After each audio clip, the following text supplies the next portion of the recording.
নমস্কার। আজকে আমার গল্পের নাম কেশবতী। লিখেছেন সুনির্মল বসু। বনের ধারে বাস করত কাঠুরে আর কাঠুরে বউ।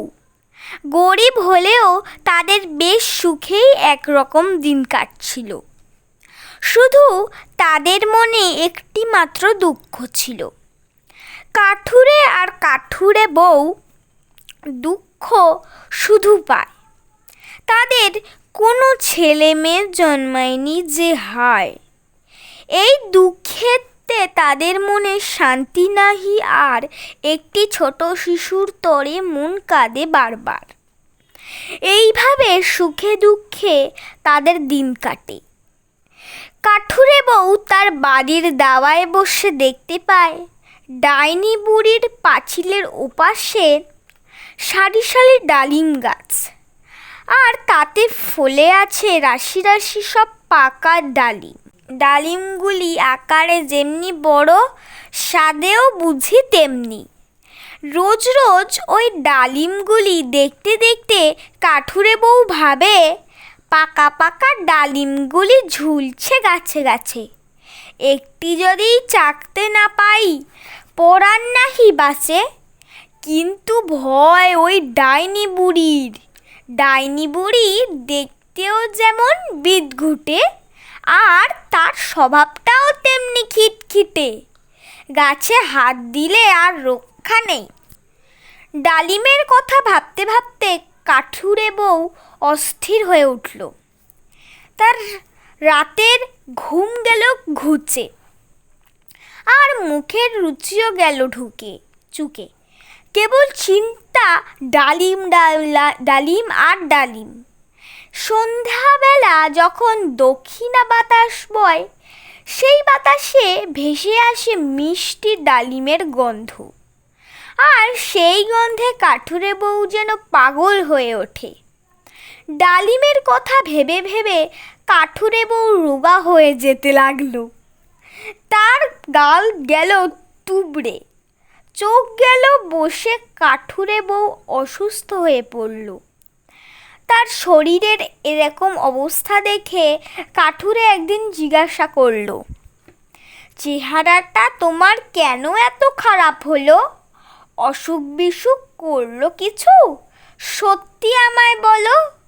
তখন কাঠুরে বউ তার মনের কথা ভেঙে বলল, ডাইনি বুড়ির বাগানটিতে ডালিম পাকা পাকা, না খেলে তা হবে না আর আমার বেঁচে থাকা। তখন দুজনে মিলে পরামর্শ করতে লাগলো, কিভাবে ডাইনি বুড়ির বাগান থেকে ডালিম চুরি করা যায়। ডালিম না পেলে কাঠুরে বউকে আর কিছুতেই বাঁচানো যাবে না। ডাইনি বুড়ি সন্ধ্যাবেলার দিকে কিছুক্ষণ বাড়ি থাকে না, লাঠি ভর দিয়ে কোথায় যেন যায়। কাঠুরে ঠিক করলো এই সুযোগ ছাড়া হবে না। পরদিন সন্ধ্যাবেলা ডাইনি বুড়ি তার লাঠি ভর দিয়ে কোথায় যেন বেরিয়ে গেল, আর কাঠুরে অমনি দৌড়ে গিয়ে একটি লাফে পাঁচিল হলো পার। অনেকগুলি ডালিম এনে বউকে দিল তার। পাকা পাকা ডালিমগুলি পেয়ে কাঠুরে বউ তো মহা খুশি।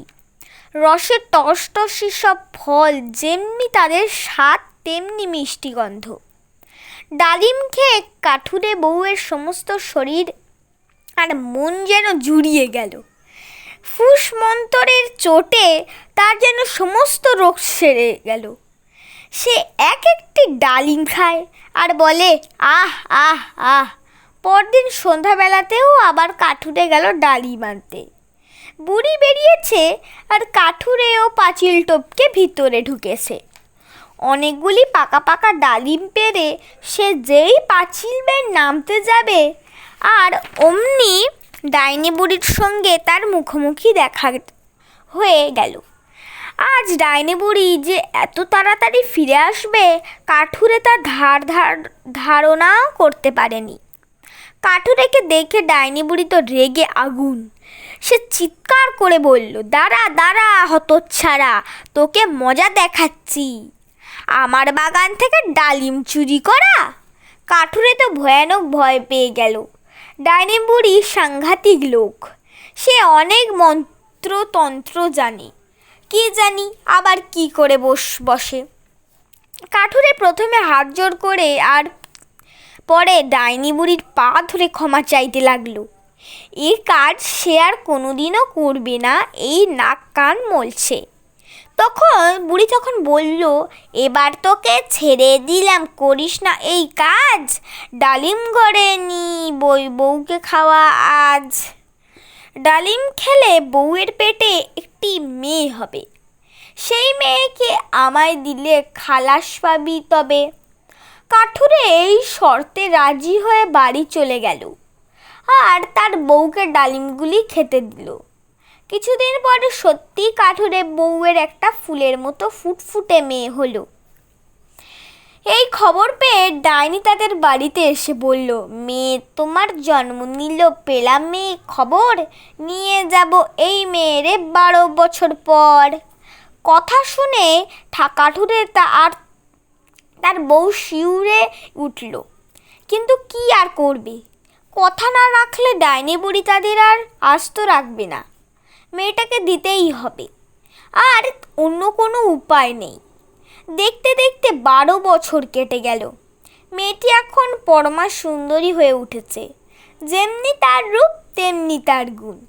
তার উপর মেয়েটির মাথায় একরাশ কালো রেশমের কত চুলের গোছা।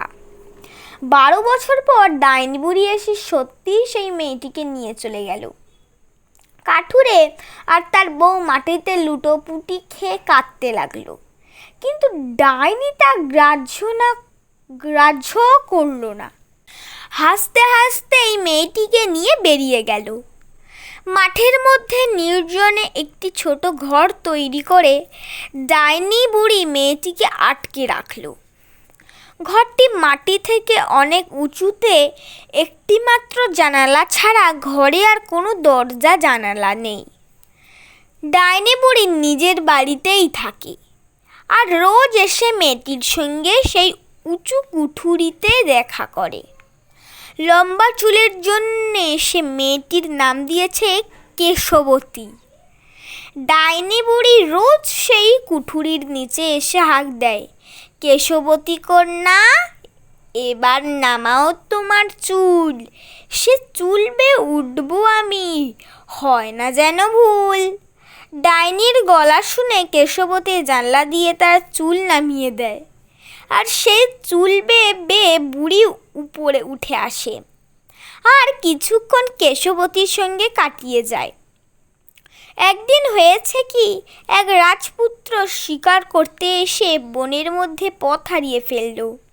সে ঘুরতে ঘুরতে এসে এক জায়গায় দেখতে পেল একটি উঁচু কুঠুরির নিচে দাঁড়িয়ে একটা বিশ্রী কদাকার বুড়ি বলছে, কেশবতী কন্যা, এবার নামাও তোমার চুল, সে চুল বেয়ে উঠবো আমি, হয় না যেন ভুল। অমনি দেখতে দেখতে জানলা দিয়ে কুচকুচে কালো রেশমের এক গোছা চুল নিচে নেমে এলো। তাই বেয়ে বেয়ে সেই বিশ্রী বুড়িটা ওপরে উঠে গেল। এই দৃশ্য দেখে রাজপুত্র পাশের একটি ঝোপের আড়ালে লুকিয়ে রইল। কিছুক্ষণ পরে কদাকার বুড়িটা যখন নিচে নেমে চলে গেল, তখন রাজপুত্র সেই কুঠুরিটার নিচে গিয়ে বলল, কেশবতী কন্যা, এবার নামাও তোমার চুল, সে চুল বেয়ে উঠবো আমি, হয় না যেন ভুল। অমনি জানালা দিয়ে আবার সেই চুলের গোছার নিচে নেমে এলো। রাজপুত্র তাই বেয়ে উপরে উঠে গেল। ক্রমে রাজপুত্রের সঙ্গে কেশবতীর খুব ভাব হয়ে গেল। রাজপুত্র রোজই আসে আর কিছুক্ষণ কেশবতীর কাছে গল্প গুজবে কাটিয়ে যায়। ডাইনি বুড়ি এসব কথা কিছুই জানে না। শেষে পরামর্শ করে ঠিক করলো, আগামী পূর্ণিমার রাত্রে রাজপুত্র কেশবতীকে নিয়ে তাদের দেশে পালিয়ে যাবে আর তাকে বিয়ে করবে। এদিকে হয়েছে কি, একদিন কেশবতীর বোকামির জন্য সমস্ত ব্যাপারটা ফাঁস হয়ে গেল। একদিন কথায় কথায় সে বলে ফেলল, বুড়িমা, আমার চুল বেয়ে উঠতে তোমার এত দেরি হয়, কিন্তু রাজপুত্র কেমন চটপট উঠে আসেন। যেই না এই কথা বলা, আর অমনি ডাইনি বুড়ি তেলে বেগুনে জ্বলে ওঠে। ডুবে ডুবে জল খাচ্ছ কন্যা কেশবতী, দাঁড়াও দাঁড়াও, এবার তোমায় দিচ্ছি সাজাওতি। এই বলে ডাইনি বুড়ি কাঁচি দিয়ে ঘ্যাচ ঘ্যাচ করে কেশবতীর অমন সুন্দর চুলের গোছা কেটে ফেলল, আর তাকে নিজের বাড়িতে নিয়ে আটক করে রাখলো। এতেও বুড়ির রাগ পড়ল না। রাজপুত্রকেও হাতে নাতে ধরবার চেষ্টা করতে লাগলো।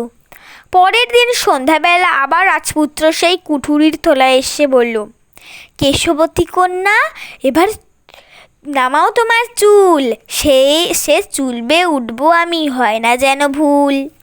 ডাইনি বুড়ি ঘরেই লুকিয়েছিল। সে অমনি কেশবতীর সেই কাটা চুলের গোছার একদিকটা খাটের পায়ের সঙ্গে বেঁধে অন্য দিকটা নিচে নামিয়ে দিল। সেই চুল বেয়ে রাজপুত্র যেই ঘরে গিয়ে ঢুকেছে, অমনি ডাইনি বুড়ি বাঘের মতো তার উপরে ঝাঁপিয়ে পড়ল। রাজপুত্র এই ব্যাপারে একেবারে হতভম্ব হয়ে গেল। তারপর কোনো রকমে বুড়ির হাত ছাড়িয়ে সেই উঁচু জানলা থেকে লাফ দিয়ে নিচে পড়ল। নিচে ছিল কাটার ঝোপ, তার উপরে পড়ে রাজপুত্রের চোখ দুটো অন্ধ হয়ে গেল। তখন ওপর থেকে ডাইনি বুড়ির বিকট চিৎকার শোনা যাচ্ছিল, চোখ দুটি তো অন্ধ হলো, এবার কোথায় যাবে? কেশবতী কন্যা রে আর কোথাও নাহি পাবে। অন্ধ রাজপুত্র আর দেশে ফিরে গেল না।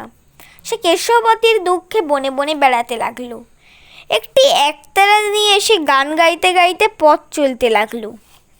চোখ দুটি মোর অন্ধ হলো, কোথায় আমি যাব? কেশবতী কন্যা রে মোর কোথায় খুঁজে পাবো?